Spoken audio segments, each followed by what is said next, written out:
Hello dear aspirants, welcome to Goldfinch IAS KS YouTube channel. So ಈ ಕ್ಲಾಸಲ್ಲಿ ನಾವು ಕೆಲವೊಂದಿಷ್ಟು ಇಂಪಾರ್ಟೆಂಟ್ ಕರೆಂಟ್ ಅಫೇರ್ಸ್ಗಳನ್ನು ಡಿಸ್ಕಸ್ ಮಾಡ್ತಾ ಹೋಗೋಣ. ಸೊ ಇತ್ತೀಚೆಗೆ ಅತಿ ಹೆಚ್ಚು ಸುದ್ದಿಯಲ್ಲಿದ್ದಂತಹ ಚಹಬಾರ್ ಬಂದರು ಅಥವಾ ಚಹಬಾರ್ ಪೋರ್ಟ್ ಕಾನ್ಸೆಪ್ಟ್ಸ್ ಬಗ್ಗೆ ಸೊ ನಾವೇನು ಮಾಡೋಣ ಅಂತಂದರೆ ಈ ವಿಡಿಯೋಲಿ ಡಿಸ್ಕಸ್ ಮಾಡ್ತಾ ಹೋಗೋಣ. ಓಕೆ, ಹಾಗಿದ್ರೆ ಈ ಕಾನ್ಸೆಪ್ಟ್ ಅಥವಾ ಈ ವಿಡಿಯೋದಲ್ಲಿ ಚಹಬಾರ್ ಪೋರ್ಟ್ ಬಗ್ಗೆ ನಾವು ಏನೇನೆಲ್ಲ ಕಲಿತೀವಿ ಅಂತಂದರೆ ಈ ಒಂದು ಬಂದರು ಸುದ್ದಿಯಲ್ಲಿ ಏಕೆ why it is in news. Yes, ಸುದ್ದಿಯಲ್ಲಿರಲು ಕಾರಣ. ಓಕೆ, ಸುದ್ದಿಯಲ್ಲಿರಲು ಕಾರಣ why it is in news. ಜೊತೆಗೆ ಬಂದರುಗಳ ಬಗ್ಗೆ ಕುರಿತು. ಎಸ್, ಬಂದರು about port, about Chabahar port. So ಇಲ್ಲಿ ಏನು ಕಲಿತೀವಪ್ಪ ಅಂತಂದರೆ ಫಸ್ಟಿಗೆ why it is in news, second why about the Chabahar port concept, ಅದ್ರ ಜೊತೆಗೆ ಮತ್ತೇನು ಕರಿತೀವಪ್ಪ ಅಂದರೆ ಭಾರತಕ್ಕೆ ಇದರ ಲಾಭ, ಈ ಚಹಬಾರು ಬಂದರಿನಿಂದ ಭಾರತಕ್ಕೆ ಏನು ಲಾಭ, ಇದ್ರ ಜೊತೆಗೆ ಅಮೇರಿಕಾ ಇದಕ್ಕೆ ಯಾವ ರೀತಿ ರಿಯಾಕ್ಟ್ ಮಾಡ್ತಾ ಇದೆ. ಎಸ್, ವೆರಿ ಇಂಪಾರ್ಟೆಂಟ್ಲಿ ಅಮೇರಿಕಾ ಯಾವ ರೀತಿ ರಿಯಾಕ್ಟ್ ಮಾಡ್ತಾ ಇದೆ. ಸೊ ಜೊತೆಗೆ ಚಹಬಾರು ಬಂದರಿನ ಲಾಭ. ಸೊ ಈ ರೀತಿ ಸುಮಾರು ಕಾನ್ಸೆಪ್ಟ್ಸ್ಗಳನ್ನು ಸೊ ನಾವೇನು ಮಾಡ್ತಾ ಹೋಗಬೇಕು ಅಂತಂದರೆ ಸೊ ಈ ವಿಡಿಯೋಲಿ ಡಿಸ್ಕಸ್ ಮಾಡ್ತಾ ಹೋಗ್ತೇವೆ. ಹಾಗಿದ್ರೆ ಚಹಬಾರ್ ಬಂದರು ಸುದ್ದಿಯಲ್ಲಿರಲಿಕ್ಕೆ ಕಾರಣ ಆದರೂ ಏನು, why it is news. Yes, very importantly Chabahar port ಸುದ್ದಿಯಲ್ಲಿರಲು ಕಾರಣ.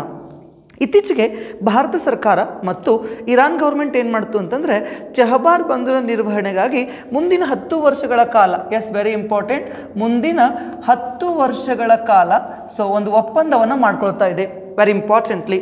ಹಾಗಿದ್ರೆ ಈ ಒಪ್ಪಂದ ಏನು ಹೇಳ್ತದಪ್ಪ ಅಂತಂದರೆ ಇಲ್ಲಿ ನೋಡ್ರಿ, ಚಹಬಾರ್ ಬಂದರು. ಎಸ್, ಚಹಬಾರ್ ಬಂದರು ಅಂತ ಹೇಳಿ ಕರಿತೀವಿ.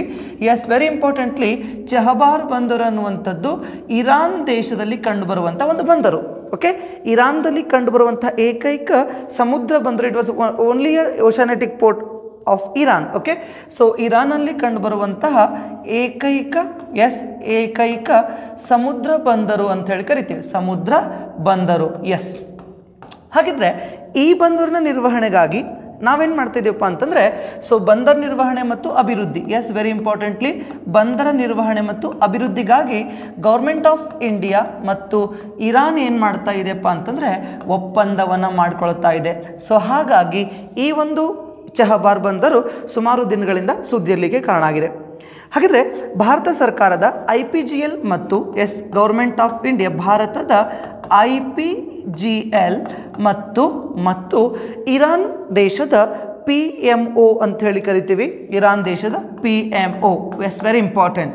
ಸೊ ಭಾರತದ IPGL ಅಂತಂದರೆ ಇಂಡಿಯನ್ ಪೋರ್ಟ್ ಗ್ಲೋಬಲ್ ಲಿಮಿಟೆಡ್ ಅಂತ ಹೇಳಿ ಕರಿತೀವಿ. Yes, very importantly Indian ports global limited. Yes, Indian ports. Yes, Indian ports global limited, Indian ports global limited. ಜೊತೆಗೆ PMO ಇಟ್ ಮೀನ್ಸ್ ಏನಪ್ಪ ಅಂತಂದರೆ yes, very importantly ports and maritime organisation. Ports. Yes, PMO it means ports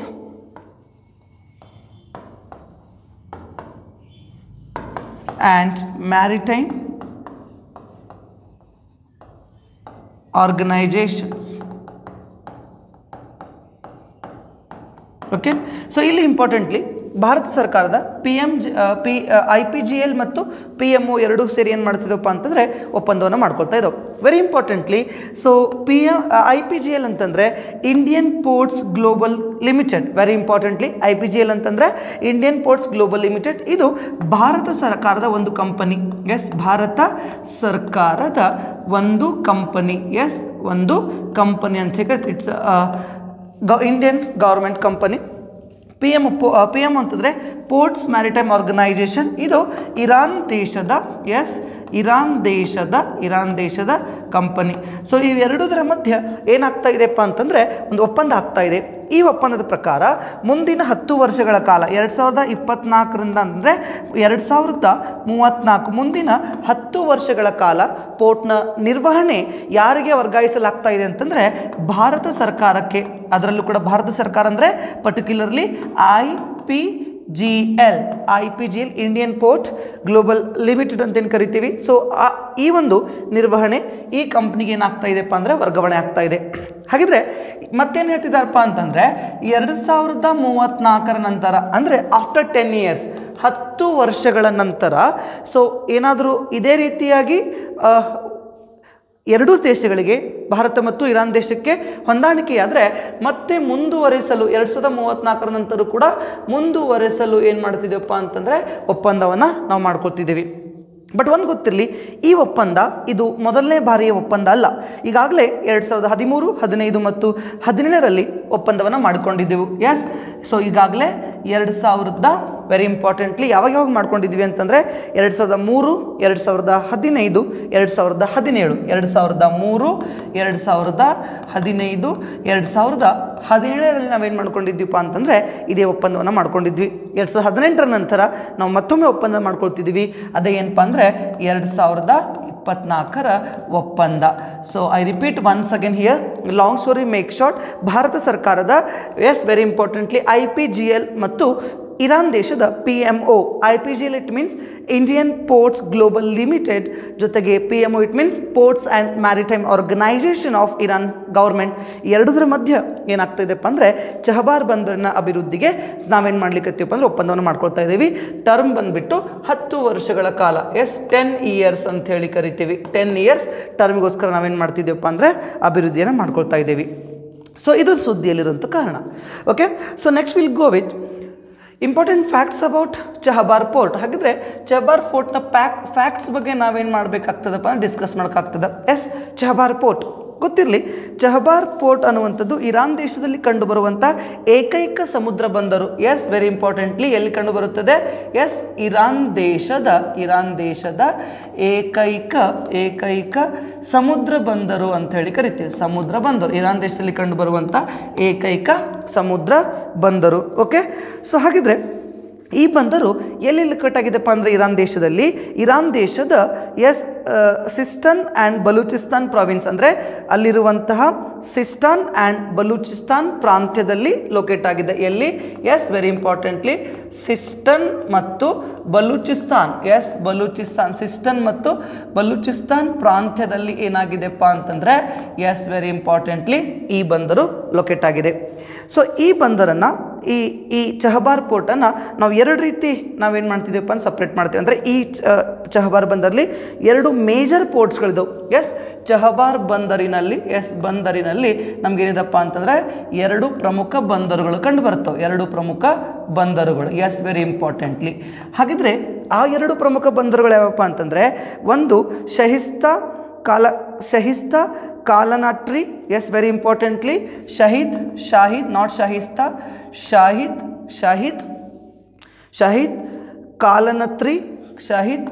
ಕಾಲನತ್ರಿ ಒಂದನೇದ್ದು, first one Shahid ಕಾಲನತ್ರಿ.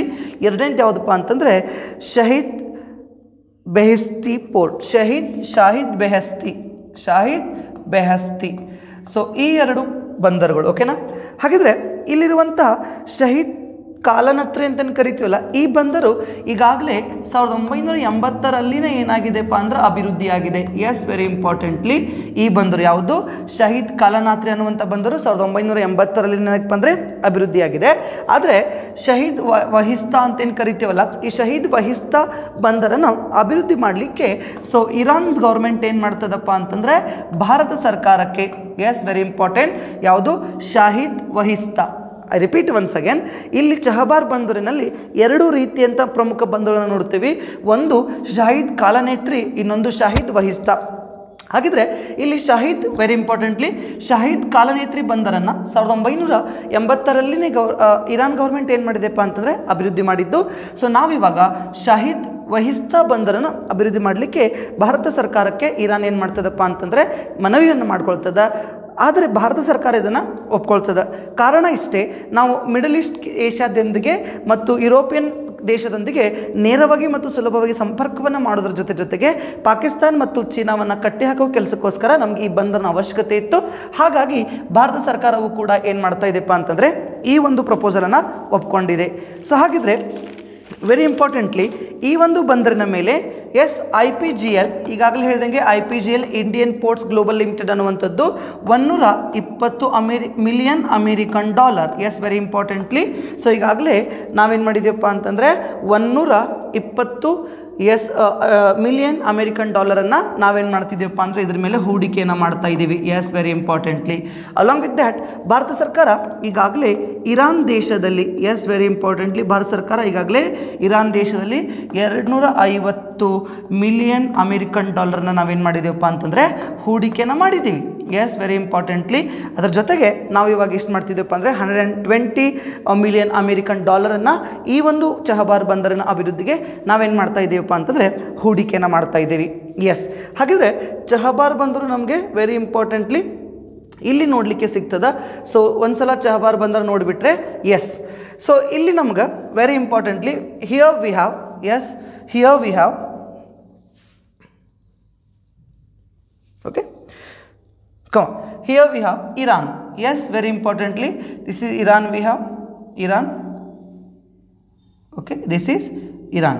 Okay, okay, so here we have India. Yes, here we have India. ಇಲ್ಲಿ ನಮಗೆ Iran ಇದೆ. ಇಲ್ಲಿ ನೋಡ್ರಿ, ಇರಾನ್ನಲ್ಲಿ ಇಲ್ಲಿರೋದು ಯಾವುದಪ್ಪ ಅಂತಂದರೆ ಎಸ್ ಚಹಬಾರ್ ಬಂದರು. ಎಸ್, ವೆರಿ ಇಂಪಾರ್ಟೆಂಟ್ಲಿ ಚಹಬಾರ್ ಬಂದರು. ಓಕೆ, ಸೊ ಒಂದು ನೆನಪಿರಲಿ. ಸೊ ಇಲ್ಲಿ ನಮ್ಗೆ ಪಾಕಿಸ್ತಾನ ಇದೆ, ಒಂದು ಗೊತ್ತಿರಲಿ, ಇಲ್ಲಿ ನಮ್ಗೆ ಅಫ್ಘಾನಿಸ್ತಾನ್. ಓಕೆ, ನೆನ್ಪಿಟ್ಕೋರಿ. ಸೊ ಇಲ್ಲಿ ಪಾಕಿಸ್ತಾನದಲ್ಲಿ ಗದ್ದಾರ್ ಬಂದರು ಅನ್ನುವಂತಹ ಬಂದರನ್ನು ಈಗಾಗಲೇ ನಾವೇನು ಮಾಡಿದ್ದೀವಪ್ಪ ಅಂತಂದರೆ ಚೀನಾದವರು ಅಭಿವೃದ್ಧಿ ಮಾಡ್ತಾ ಇದ್ದಾರೆ. ಎಸ್, ಈಗಾಗಲೇ ಇಲ್ಲಿರುವಂಥ ಗದ್ದಾರ್ ಬಂದರು. ಎಸ್, ವೆರಿ ಇಂಪಾರ್ಟೆಂಟ್, ಗದ್ದಾರ್ ಬಂದರು. ಈಗಾಗಲೇ ಇಲ್ಲಿರುವಂಥ ಗದ್ದಾರ್ ಬಂದರನ್ನು ಯಾರು ಚೀನಾದವರು ಈಗಾಗಲೇ ಅಭಿವೃದ್ಧಿ ಮಾಡ್ತಿದ್ದಾರೆ. ಸೊ ಅದಕ್ಕೋಸ್ಕರ ನಮಗಿದು ಅನಿವಾರ್ಯ ಕೂಡ ಇತ್ತು. ಅದಕ್ಕೋಸ್ಕರ ನಾವೇನು ಮಾಡಿದ್ದೀವಪ್ಪ ಅಂತಂದರೆ ಈ ಒಂದು ಚಹಬಾರ್ ಬಂದರನ್ನು ಅಭಿವೃದ್ಧಿ ಮಾಡ್ತಾ ಇದ್ದೀವಿ. ಈ ಚಹಬಾರ್ ಬಂದರನ್ನು ಅಭಿವೃದ್ಧಿ ಮಾಡೋದ್ರಿಂದ ನಮಗೇನು ಅನುಕೂಲ ಅಂತಂದರೆ ವೆರಿ ಇಂಪಾರ್ಟೆಂಟ್ಲಿ ಎಸ್, ಇಲ್ಲಿ ನೋಡ್ರಿ, ನಮ್ಗೆ ವ್ಯಾಪಾರಕ್ಕೆ ತುಂಬ ಅನುಕೂಲ ಆಗ್ತಾ ಇದೆ. ಯಾವ ರೀತಿ ವ್ಯಾಪಾರಕ್ಕೆ ತುಂಬ ಅನುಕೂಲ ಆಗ್ತಾ ಇದೆ ಅಂತಂದರೆ ಚಹಬಾರ್ ಬಂದರು ಇರೋದಕ್ಕಿಂತ ಪೂರ್ವದಲ್ಲಿ ಸೊ ನಾವು ಈ ರೂಟ್, ನಮಗೊಂದು ರೂಟ್ ಕಾಣ್ತಾ ಇದೆ. ಎಸ್, ಈ ರೂಟಿಂದ ನಾವೇನು ಮಾಡ್ತಾ ಇದ್ದೀವಪ್ಪ ಅಂತಂದರೆ ಎಸ್ ಯುರೋಪಿಯನ್ ಕಂಟ್ರಿಗಳ ಜೊತೆಗೆ ವ್ಯಾಪಾರ ವಹಿವಾಟನ ಮಾಡ್ತಾ ಇದ್ರಿ. ಎಸ್, ಸೆಂಟ್ ಪೀಟರ್ಸ್ಬರ್ಗಿಂದ ನಾವೇನು ಮಾಡ್ತಿದ್ದೀವಪ್ಪ ಅಂತಂದರೆ ರಷ್ಯನ್ ದೇಶದೊಂದಿಗೆ ನಾವೇನು ಮಾಡ್ತಾ ಇದ್ದೀವಿ, ರಷ್ಯಾದೊತ್ತಿಗೆ ಮತ್ತು ಯುರೋಪಿಯನ್ ಅದರ್ ಕಂಟ್ರಿಗಳ ಜೊತೆಗೆ ಸೊ ನಾವೇನು ಮಾಡ್ತಾ ಇದ್ದೀವಿ ಅಂದರೆ ವ್ಯಾಪಾರ ವಹಿವಾಟನ ಮಾಡ್ತಾ ಇದ್ವಿ. ಸೊ ಇದು ಹತ್ತತ್ರ ನಮಗೆ ಎಷ್ಟು 15,000 ಕಿಲೋಮೀಟರ್. ಎಸ್, ವೆರಿ ಇಂಪಾರ್ಟೆಂಟ್ಲಿ ಇದು ನಮ್ಗೆ ಹತ್ತತ್ರ ಎಷ್ಟಾಗ್ತಾ ಇತ್ತು ಅಂತಂದರೆ ಈ ಒಂದು ವ್ಯಾಪಾರ ವಹಿವಾಟದಿಂದ ಅಂದರೆ ನಾವೀಗಿನ ರೂಟ್ ನೋಡ್ತಾ ಇದ್ದೇವಲ್ಲ, ಇದು 15,000ದಿಂದ 15,500 ಕಿಲೋಮೀಟರ್ ನಮಗೆ ದೂರ ಆಗ್ತಾ ಇತ್ತು. ಎಸ್, ಇಲ್ಲಿಂದ ನಾವು ಈ ಸಿ ರೂಟ್ನ ಮುಖಾಂತರ ವ್ಯಾಪಾರವನ್ನು ಮಾಡ್ತಾ ಇದ್ದೀವಿ ಅಂತಂದರೆ 15,000 to 15,500 ಕಿಲೋಮೀಟರ್ ನಾವೇನು ಮಾಡಬೇಕಾಗಿತ್ತು, ವ್ಯವಹಾರ ಮಾಡಬೇಕಾಗಿತ್ತು. ಆದರೆ ಇವಾಗ ಇರಾನ್ನಲ್ಲಿರುವಂತಹ ಈ ಚಹಬಾರ್ ಬಂದರು ನಾವೇನಾದರೂ ಅಭಿವೃದ್ಧಿ ಮಾಡಿಬಿಟ್ಟಿವಿ ಅಂತಂದರೆ ಎಸ್ ನಮಗೆ ಸೊ ಸುಲಭವಾಗಿ ನಾವಿಲ್ಲಿರುವಂತಹ ಕಾಂಡ್ಲಾ ಬಂದರಿನೊಂದಿಗೆ ಆಗಿರ್ಬೋದು ಅಥವಾ ಮುಂಬೈ ಬಂದರಿಗೆ ನಾವು ಇರಾನ್ ಜೊತೆಗೆ ಸೊ ಇಲ್ಲಿ ಬರುವಂತಹ ಅಜರ್ಬೈಜಾನ್ ಅದ್ರ ಜೊತೆಗೆ ನಾವು ನೇರವಾಗಿ ಏನು ಮಾಡ್ಬೋದಪ್ಪ ಅಂತಂದರೆ ಸೊ ರಷ್ಯಾ ಜೊತೆಗೆ ವ್ಯಾಪಾರ ವಹಿವಾಟನ್ನು ಮಾಡ್ಬೋದು. Here we have Iran, here we have Azerbaijan, ಇಲ್ಲಿ ನಮಗೇನದಪ್ಪ ಅಂದರೆ ರಷ್ಯಾ. ಸೊ ಹಿಂಗೇನಾದರೂ ನಾವು ಈ ರೂಟನ್ನು ಬಿಟ್ಟು ಈ ರೂಟ್ನ ಮುಖಾಂತರ ನಾವು ವ್ಯಾಪಾರ ವಹಿವಾಟನ್ನು ಮಾಡೋಕ್ಕೆ ಸ್ಟಾರ್ಟ್ ಮಾಡಿದ್ವಿಪ್ಪ ಅಂತಂದರೆ ಇದು ಕೇವಲ 7,200 ಕಿಲೋಮೀಟರ್ ನಮಗೆ ದೂರವಾಗಲಿದೆ.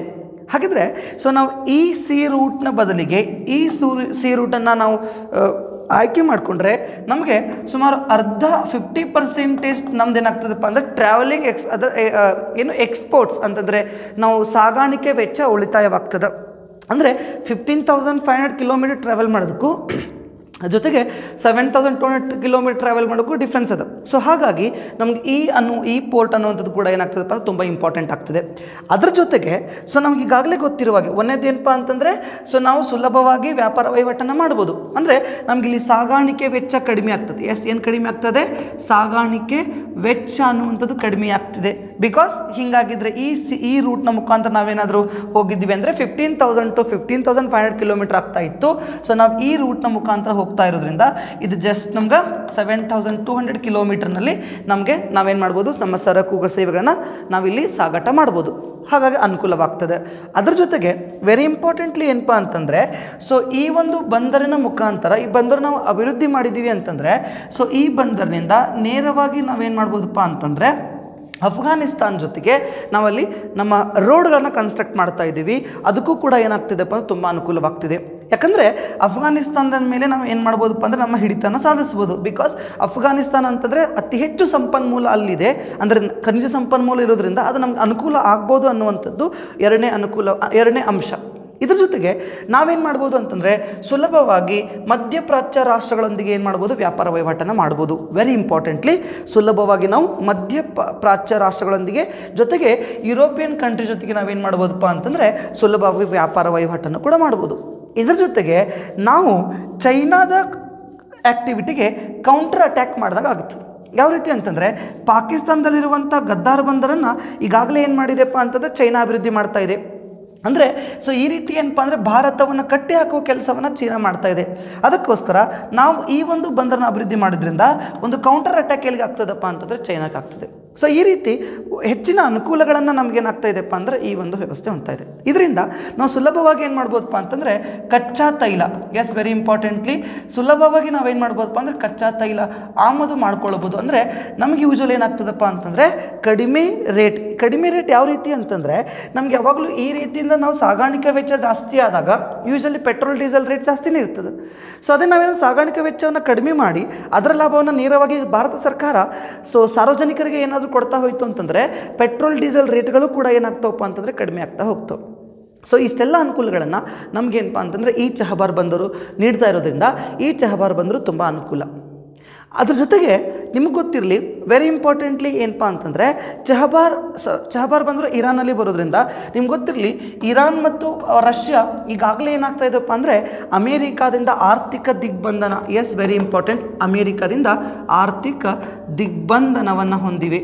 ಸೊ ಅಮೇರಿಕಾ ಮತ್ತು ಅಮೇರಿಕಾದ ಎಲ್ಲ ಫ್ರೆಂಡ್ ಕಂಟ್ರಿಗಳು ಏನು ಮಾಡ್ತಿದ್ದಪ್ಪ ಅಂತಂದರೆ ಸೊ ರಷ್ಯಾ ಮತ್ತು ಇರಾನ್ ಮೇಲೆ ಆರ್ಥಿಕ ದಿಗ್ಬಂಧನವನ್ನು ಹೇರಿದ್ರಿಂದ ಆ ದೇಶಗಳ ಜೊತೆಗೆ ಉತ್ತಮವಾದಂತಹ ವ್ಯಾಪಾರ ವಹಿವಾಟನ್ನು ಸುಮಾರು ದೇಶಗಳು ಹೊಂದಲಿಕ್ಕೆ ಹಿಂದೇಟನ್ನು ಹಾಕ್ತಾ ಇದ್ದವು.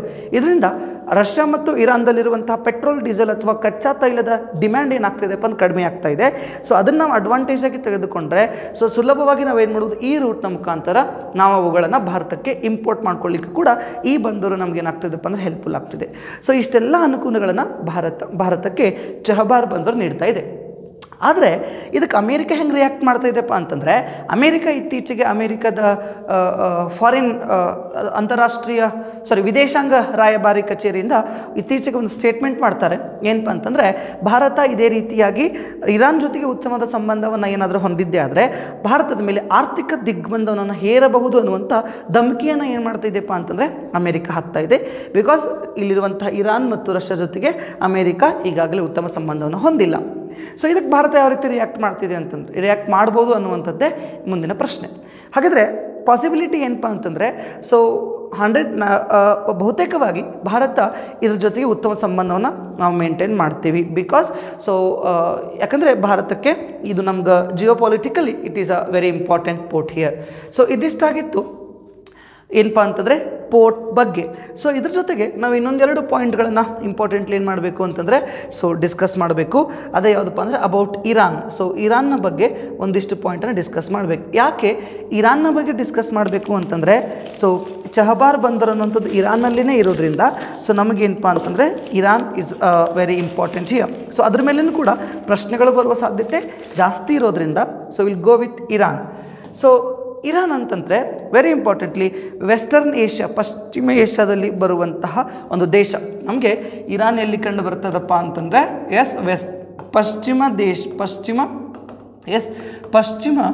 ಏಷ್ಯಾದಲ್ಲಿ ಕಂಡುಬರುವಂತಹ ಒಂದು ದೇಶ ಅಂಥೇಳಿ ಕರಿತೇವೆ. ಹಾಗಿದ್ರೆ ಈ ದೇಶದೊಂದಿಗೆ ಯಾವ್ಯಾವ ದೇಶಗಳು ಗಡಿಯನ್ನು ಹಂಚಿಕೊಂಡವು ಅಂತ ನೋಡಿದೀವಪ್ಪ ಅಂತಂದರೆ very importantly Pakistan, Afghanistan, Turkmenistan, Pakistan,